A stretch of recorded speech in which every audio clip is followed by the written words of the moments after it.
Aminata nan la xëyee tey. Alors Fatima, comme d'habitude comme tous les jours Source A li mu xëyee yaatu na xanaa rek ñu dooree ko ak wàllum sport ndax ki nga xam ne mooy Habib Diallo di attaquant ci tanière bi moom il s'est confessé à Source A ñëwaat na ci li nga xam ne mooy Coupe d'Afrique des Nations bi ñu jëm en 2025 au Maroc waaye tamit ñëw na ci regret yi ñu amoon après la défaite contre la Côte d'Ivoire ci CAN bi nga xam ne moom la ñu génn waaye ñëwaat na aussi ci li nga xam ne mooy mbirum Aliou Cissé alors boo leen bëggee xam ana lan la daal di wax daw leen gaaw ngeen wuti Source A daal di koy lire à la page 8 du journal leneen li nga xam ne Source A xëyee na ko moom it muy mbirum ONAS ak ki nga xam ne mooy Cheikh Tidiane Dièye Ibrahima Ndiaye di spécialiste en droit des médias sur l'audition du ministre Cheikh Tidiane Dièye dans le cadre de l'enquête ONAS les scénarios possibles sama professeur la Ibrahima Ndiaye moom la yoroon droit des médias institut moom ñëw na ci li nga xam ne mooy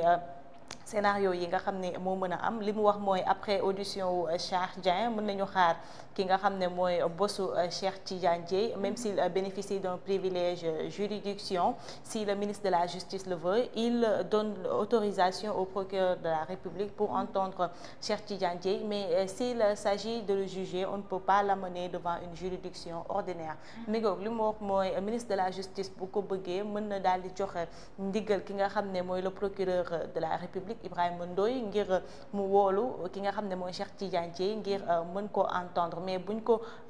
bëggee juger du mën a nekk parce qu'il bénéficie d'une juridiction ordinaire leneen li nga xam ne waxaat na ko mooy s'il s'agit d'un ministre qui a le sens de la République pour mettre tout le monde à l'aise il doit démissionner le temps que Cheikh Tidiane Dièye démissionne son ministère peut être confié au Premier ministre la haute cour de juridiction exige au Sénégal c'est sa composition qui doit être faite devant l'Assemblée nationale mi nga comme ni ko la plupart des Sénégalais bëggee di ko exiger noonu muy Cheikh Tidiane Dièye bu ñu bëggee li nga xam ne mooy mu leer ci mbirum ONAS bi il faut que mu démissionner ci li nga xam ne mooy poste ministre bu ñu sukkandikoo ci Ibrahima Ndiaye nag li mu wax moom su démissionner le temps peut-être ñu tabaat keneen ci bopp ministère de l'assainissement ki nga xam ne mooy premier ministre Ousmane Sonko dina ko mën a remplacer leneen li nga xam ne journal xëyee na ko tey muy wàllum finance publique ak li nga xam ne mooy FMI confirme le gouvernement Edouard Gemayel du FMI selon lui le déficit budgétaire et la dette publique au cours de cette période sont désormais estimés comme étant nettement plus élevés que ce qui était indiqué précédemment dans les lois de finances et de règlement mi ngoog Fatima FMI xam nga ni temps yi coow li bari na depuis la dernière sortie du Premier ministre annoncé ay chiffres président Macky Sall génn démentir ko FMI ñoom it génnaat nañ indiwaat ay leeral ci li nga xam ne mooy mbirum finance publique bi peut-être après Omar dina ci ñëw ak ñun ci li nga xam ne moo ci gën a yaatoo leneen li nga xam ne journal bi jeexalee na ko muy Aïda Mbodj DER lors de sa tournée à Diourbel dans le cadre de la caravane de l'entrepreneuriat moom li mu wax mooy benn ambition la am muy à travers DER mu faj li nga xam ne mooy pauvreté surtout li nga xam ne mooy migration clandestine ñu gën ko xam ci migration irrégulière waaye tamit fexe ba promouvoir li nga xam ne mooy autonomisation des femmes bu ko defee jigéen bu nekk ci ñun war a daal di mën a autonome Fatima di fajal ay soxlaam boppam. waaw xam naa ni fi nga mujjee foofu lay tàmbalee mooy par rapport ak DER xam naa ni moom DER moom temps yi bon à chaque fois di nga leen dégg ñu ne ñoo ngi def lii wala lële bon gis nañ ni en fait la délégation à l'entrepreneuriat rapide ñoom ils sont très dynamiques actuellement parce que dégg nañ financement yi nga xam ne ni ñoo ngi koy joxe à travers les régions et aussi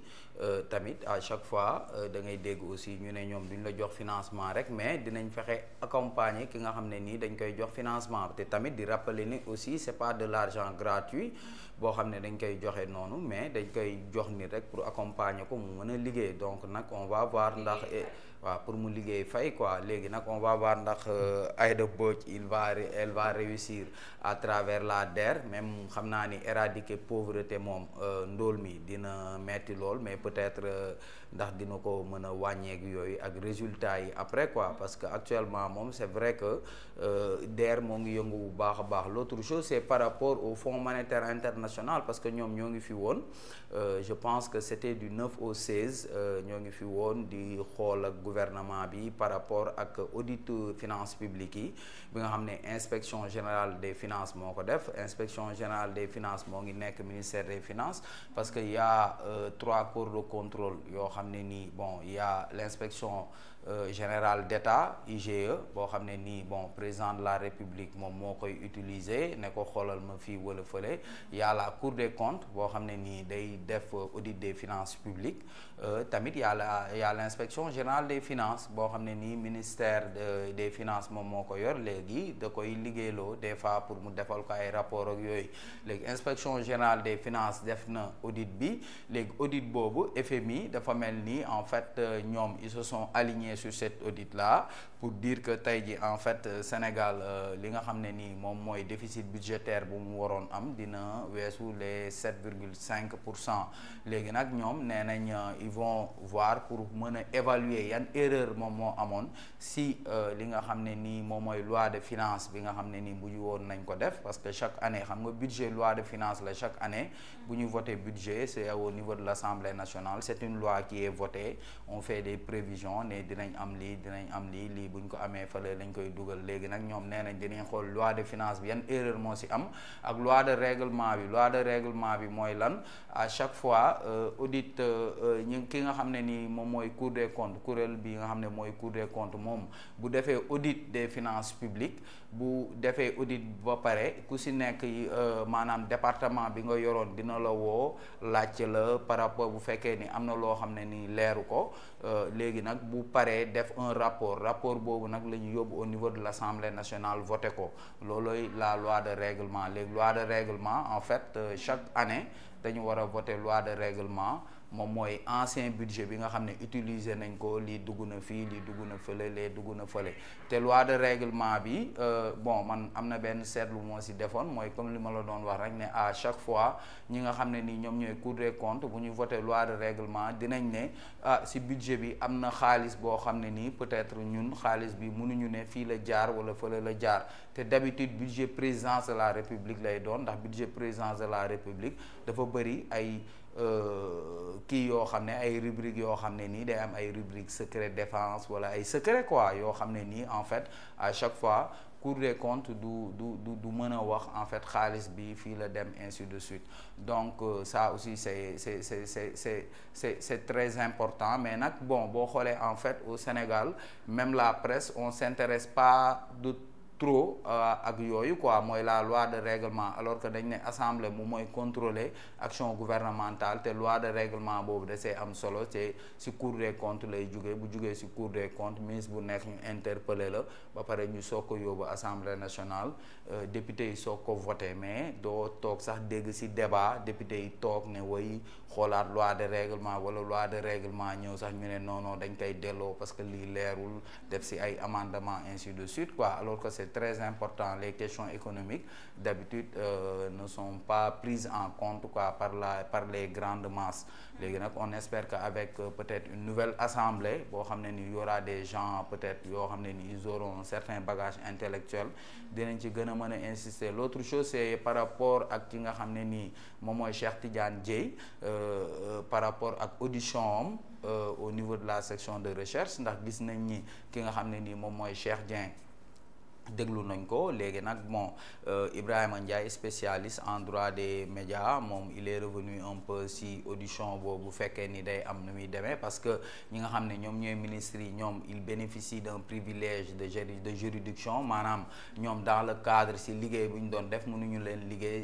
leen toppee si tribunaux ordinaires yi. waaye lenn mën na am, ki nga xam ne nii mooy Cheikh Tidiane Dièye mën nañ ko déglu. Léegi déglu boobu nag pour mu mën a am foog ki nga xam ne nii moom mooy ministre de la justice joxe li nga xam ne nii moom mooy autorisation am léegi bu joxe autorisation am ñu déglu ko léegi nag après ñu xool fan lay mujj waaye en tout état de cause ki nga xam ne nii moom mooy Cheikh Tidiane Dièye gi nga xam ne nii moom mooy comment dirais-je le tribunal là comment ça s'appelle le pôle financier ñoom mënuñu ko juger en fait parce que dafa am waaw parce que ministre la haute cour de justice c'est différent avec ki nga xam ne ni moom mooy Lat Diop ndax Lat Diop boo xoolee moom si lu ñu koy toppee c'est par rapport ak moom direction bu mu doon occupé au niveau de l'ONAS mais bu fekkee ni ministre nga c'est la haute cour de justice moom moo lay mën a juger léegi nag dégg nga ni waa ji lu mu wax que pour mettre tout le monde mal à l'aise à l'aise moom il doit en fait démissionner pour bàyyi gars yi en fait justice bi mën a def li nga xam ne nii moom mooy liggéeyam léegi nag on va voir ndax finalement moom il va prendre waaw nañ ko fa jël moom bu ñu xaar mu démissionner. léegi nag bon xam nga gis nga ni régime bi actuellement ñoo ngi wax ci ay réformes gis nga ni Ousmane Sonko démb par rapport ak intervention moo ngi naan pour ñu mën a déglu ancien président ak ñenn ñi foog ñu amal ay réformes taxawal haute cour de justice pour mën leen déglu l'autre chose c'est par rapport à Habib Diallo attaquant des Lions qui s'est livré à Pape Djibril Gaye doon wax en fait par rapport ak Coupe d'Afrique bi di ñëw ñoom seen ambition mooy en fait jëlaat Coupe d'Afrique bi comme ni ñu ko fi jëlee woon su Aliou Cissé wax na tamit par rapport ak lu leen naqari ci Coupe d'Afrique bi passé nga xam ne nii moo ngi xewoon sa Côte d'Ivoire wax ni en fait ñoom ba leen Ivoiriens yi dóoree joueurs yu bëri mbetteel la woon ci ñoom te ñenn ñi sax dañ doon jooy parce que en fait ñoom ils avaient à cœur en fait indi woon Coupe d'Afrique bi foofu léegi tamit wax na aussi sur le départ de Aliou Cissé wax ni en fait bon ñoom départ boobu noonu peut-être bett na leen te bon en fait la manière dont ça s'est passé peut-être ñoom xaw nañ ko regretter tuuti ndax gis nañ Aliou Cissé nu ko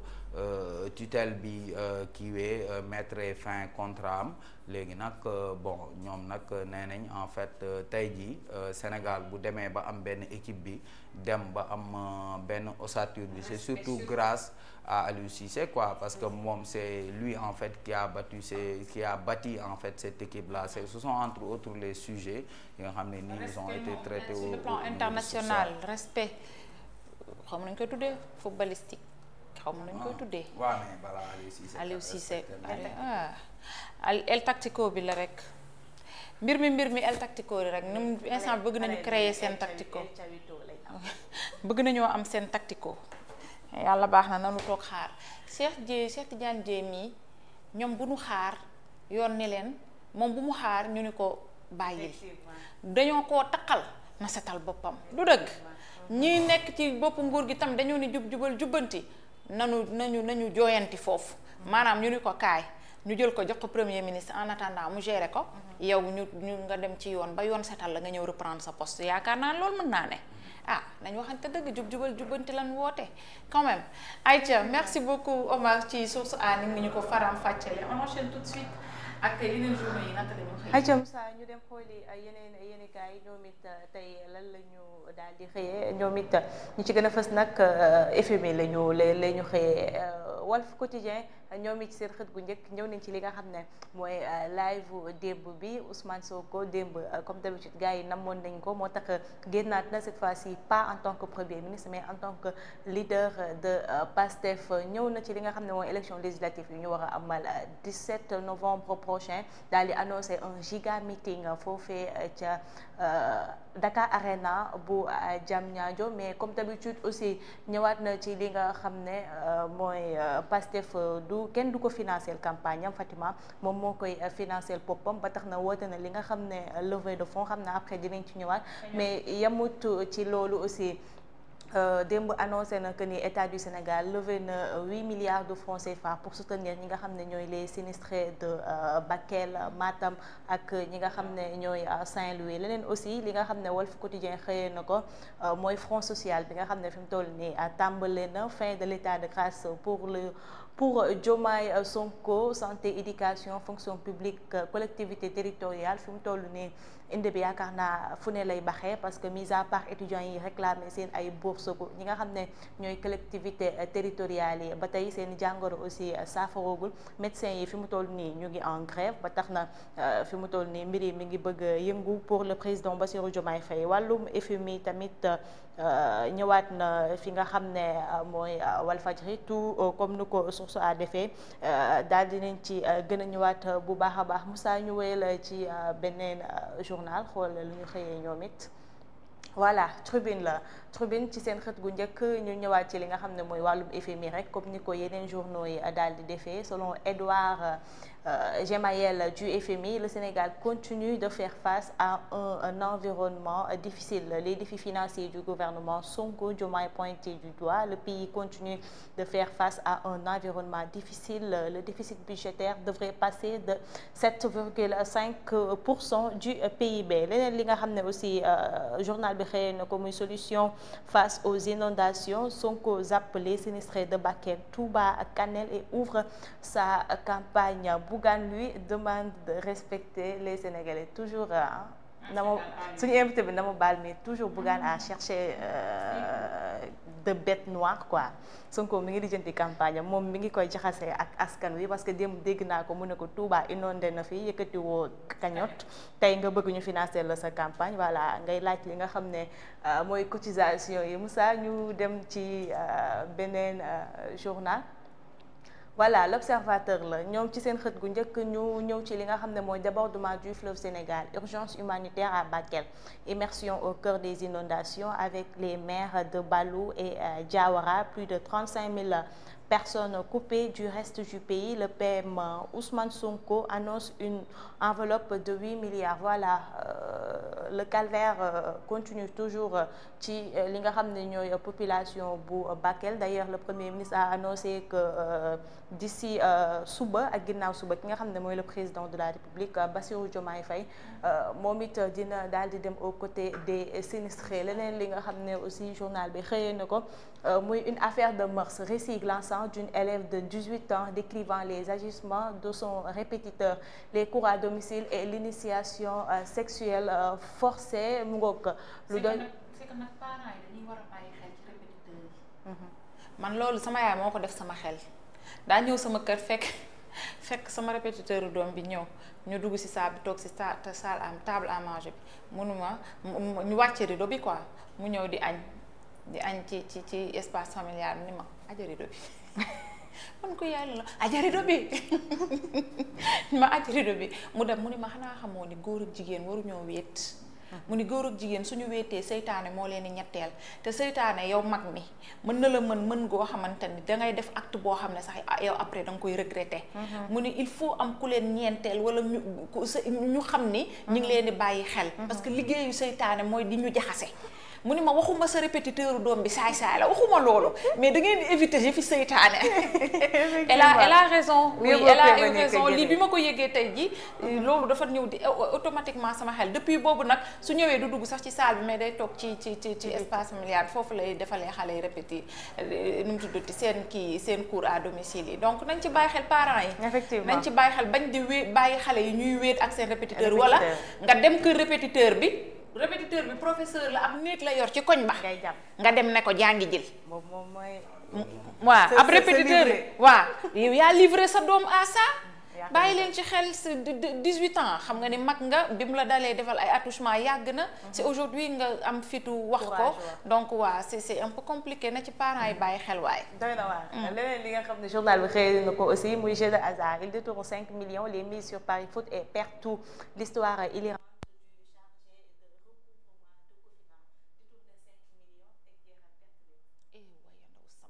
détourné 5 millions perte lépp daal di perte lépp non mais loolu doy na waar de kii Omar en attendant oui moom dafa détourné 5 millions fa muy liggéey après mu teg ko perte lépp kii tey nag yaayam liggéeyu daal nga xam naa si koo xam ne ni 9 millions la si gagné woon ba pare pertaat lépp si ay jeux dem ba jaay li mu si jëndoon yëpp oui c'est que pari foot dafa xaw a doon drogue quoi en fait si ñu koy jouer quoi man moo tax pari musuma ko bëgg mais dafa am da booy fàttaliku ba ngay nekk xale di xa foo si carte xaalis ay babi ay égat affaire yooyu c'est drogue la quoi. moo tax babi foot yi ci wetu école yi. ak seen kiosque jeu hasard yi nekk si buntu école yi loolu war nañ cee wax babi foot ci buntu école. warul am. mais léegi bizarrement booy seen téléphone lañ ko yor. waaw mais bien sûr ak application moo tax jouer bi gaaw pari foot bi waaw loolu la c'est sa téléphone am na daf mel ni boo xam ne xaw ma genre avion la xaw ma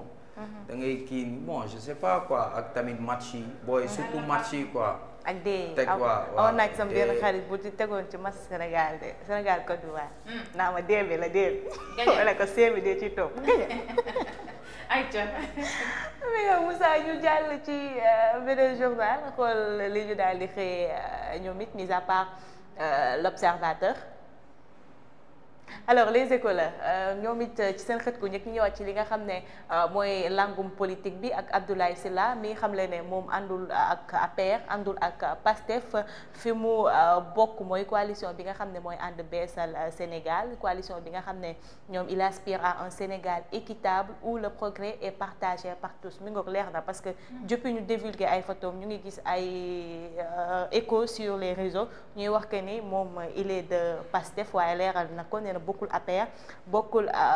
PASTEF leneen li nga xam ne aussi journal bi xëy na ko muy Sonko nga xam ne li mu wax démb mooy ak vaste campagne pour levée de fonds bi pour campagne comme ni ma ko waxee woon sànq rek mu woote un giga meeting foofee ca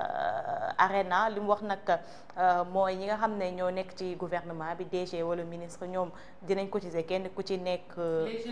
1 million léegi jeunes yi nga xam ne dañoo ay maires doivent participer 100 000. non la 1 million 1 million. maire yi ñooy am 100 000. waaw maire yi ñooy 100 000 ñeneen DG yi ak ñooy 1 million voilà léegi jeunes yi. les fauchés 1000 francs jeunes yi takk bracelet nag te voté loon ko ñoom tam dañuy joxe 1000 francs mooy ambulant yeeg xale yi kii. daal képp ku ñëw Dakar Arena na nga gànnaayoo 1000 francs yi nga xam ne. soo ñëwee da ngay joxe sa wàll. après ñu def giga meeting xool ñaata la ñu am. yàlla baax waaw ñoom de noonu la ñuy financer seen kii bi lii de xam te en moins de 24 heures ils ont 11 565 000 xaw ma ñaata. en moins de 24 heures. en moins de 24 heures. loolu de doy moo ko fa def. campagne bi ay milliards moom ñoo koy financer. ma ne ko moo ko fa def. je me rappelle élection. ñi dañoo am luñ lekk ak luñ naan. mais soo duggee ci kii bi xaw ma koppar nan soo xoolee da ngay gis turu nit yi ak ñaata la ñu joxe yooyu sànq maa ngi ko doon parce que élection législative tamit 11 millions ay milliards a koy financé de. ñoom tey ñoo jël ci fonds politique yi bàyyi dof-doflu bi. Sonko nee na du laal. du laal fonds politique yi te nangul supprimer fonds politique. élection législative yi élection présidentielle 2012. Ablaye Wade kii la joxoon c'était en 2012 Ablaye Wade kii la joxoon Pape Diop moom la joxoon en fait mu nekk ci 19 communes Dakar yi quoi parce que xam nga mënoo nekk fenn fépp da ngay jël benn kii jox ko Pape Diop fépp fu mu doon dem rek yow mi koy accueillir pour def foofu meeting dina la jox 5 millions. waaw léegi kon nga xam ne élection financé ko yombul. effectivement waaw parce que day waaw li muy laaj mooy bari quoi. aywa Moussa ñu jàll yaakaar naa mooy last bi non avant dernier voilà yor la ñoom tamit ñëwaat nañ ci li nga xam ne mooy live bu démb bi giga meeting du PASTEF à Dakar Arena le samedi 19 le PROS décline la stratégie du fundraising pour les législatives comme seen campagne parce que ñoom ils ont toujours financé leur propre campagne électorale Moussa ñu jàll ci beneen journal bés bi ñëw ci li nga xam ne mooy wàllum FMI comme ñu ko journal yu bari daal di defee leneen li nga xam ne aussi ñëw na ci mooy préparation wu aj ak Umra 2025 avec la nouvelle li nga xam ne mooy ordonnance le ministre saoudien du Hajj et de la Umra a émis un avis sanitaire plus strict pour les pèlerins du Hajj 2025 personnes âgées de plus de 65 ans souffrant de maladies cardiaques, rénales ou respiratoires ou de diabète enceinte éviter à reporter leur pèlerinage des comprimés ciprofloxacine administré aux visiteurs en provenance du Sénégal yaakaar naa. nañ fi def taxaw seetlu aussi ci xaj bi. mais am na yenn âge yoo xam ne vraiment. effectivement beneen bi ci topp mooy on ne peut pas vraiment être koo xamante ne da ngay nekk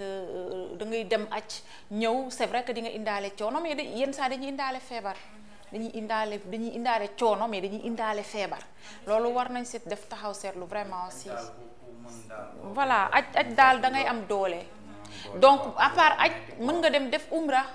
boo defee umra tam xam nga ñaan màkka moom lu fa waay ñaan moom te da ngay faaw nga jaar Médine di nga dem Médine di nga dem màkka et cetera donc su aj bi naree parce que aj bi dafa métti parce que obligation la te àdduna yëpp fay daje mais umra dina xaw a oyof tuuti dina xaw a yaatu tuuti nga mën a def li nga bëgg a def yëpp très très sincèrement ci yenn âge yi quoi. day aj waaw loolu te nit defe naa mën nañ la ajal loolu. si boo génnee àdduna je pense bien sama yaay moom dañ ajal sama papa ko mais loolu dégg naa ko ñu ne boo génnee àdduna comme ça nga mën nga ajal. loolu moom nag sama xam-xam ak sama kii yeggul foofu mais daa xam naa ne ku génn àdduna moom mën nañ laa ajal mais ku am kàttan nag yooyu moom kii wu ma ko gan gi daa ñëw merci. waaw ñu jàll ci beneen journal mais xanaa boobu nag mooy nekk bu mujj bi defe naa ni mooy journal sport c'est important. indi naa la record. waaye NBA bi dina na neex de du 23 NBA bi nar na ne du 23 defe naa lay commencer le 23 de cette année de ce mois lay commencer. voilà record la comme ni ma ko waxee woon ñoom ñu ñëw ci li nga xam ne mooy match Sénégal Burkina la finale en novembre la colonne vertébrale à assurer voilà Koulibaly Pape Gueye Sadio Mané. Koulibaly lam toor buuru gëde. mais Omar dégg naa kii Côte d'Ivoire qualifié guñ. Côte d'Ivoire du qualifié. xanaa moom Côte d'Ivoire Ani Faye Emmanuel Faye. du qualifié. waaw Côte d'Ivoire de Côte d'Ivoire xanaa xamoo ñun ñoo leen may lu ñu dóoree ci match boobu. ak seen coach bi waa kay loolu la rek. 35 xam nga Sénégal Aliou Cissé daal saay bu commencé défendre rek am problème moom mënul gérer match quoi. problème de gestion la. waaye moo leen indil coupe ak lu mënti dem rek. moom indil nañu coupe quoi moom lu ma sañoon il devait nag partir à temps quoi. Sénégal finale en novembre. Sénégal Burkina dañuy football au mois de novembre. D'accord ce sera peut-être dans quelques jours kon. première place bi yàlla na nu jël paie yàlla baax na Sané Madio man je compte sur toi ci yow laa mise dama laa bëgg yàlla baax na yàlla na la yàlla lafal cat merci beaucoup Aminata. on te retrouve léegi alors léegi ñu retrouver Aminata dalal suñu ganu bés bi.